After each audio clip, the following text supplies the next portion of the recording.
ஒரு எளிமையான புரிதலுக்காக கேட்கிறேன். கடந்த முறை அதிமுகவுல பிரச்சனை வந்தது. பிஜேபி தலையிட்டது. அதுக்கு பிறகு பல விஷயங்கள பார்த்துருக்கோம். நீங்களே சில இடங்கள்ல அந்த வார்த்தைய பயன்படுத்தியிருக்கீங்க. முடிவ அதிமுக எத செய்யணுன்ற முடிவ பிஜேபி தான் எடுக்கும். இதுக்கு பிறகு பாமக சுயமா முடிவு எடுக்க முடியுமா? எடுக்க முடியாது.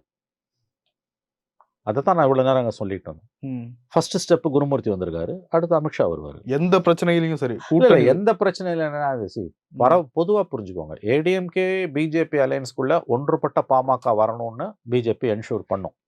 உடையறதெல்லாம் அவங்க விரும்ப மாட்டாங்க. ஓகே.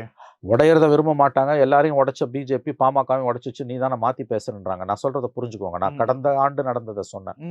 ப்ரோ பிஜேபி ஆன்டி பிஜேபின்னு இருக்கக்கூடிய அந்த ஒரு பாலிசியை வந்து பாமகக்குள்ள இருக்கிறத ஒரு கட்டத்தில் பிஜேபி அலோவ் பண்ணுச்சு. இனிமே அலோவ் பண்ணாது.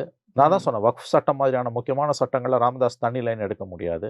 பார்லிமெண்ட் எலெக்ஷன்ல அவர் ஒரு நல்ல லைன் எடுத்தார். அன்புமணி தான் சுயநலத்துக்காக அதை ஏற்றுக்கொள்ளாமல் தனியாக போனார். கட்சியும் பெரிய சரிவை சந்திச்சு. In fact in his own interest, தன் சுயநலம் கருதியாவது அன்புமணி வந்து அன்னைக்கு அதிமுக கூட்டணியில் போயிருந்தா இன்னைக்கு அவர் கையில் 3 எம்பி இருப்பாங்க. எந்த கேஸை பற்றியும் அவர் பயப்பட வேண்டிய அவசியம் இல்லை. பிஜேபிக்கு தனி மெஜாரிட்டி இல்லாத கட்டத்தில் 3 எம்பிஸ் இருக்கும்போது மோடி தொடக்கூட மாட்டார் அவங்க.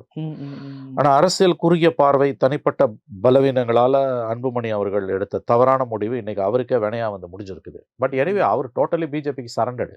அதனால பிஜேபி அவரை காப்பாற்றும்.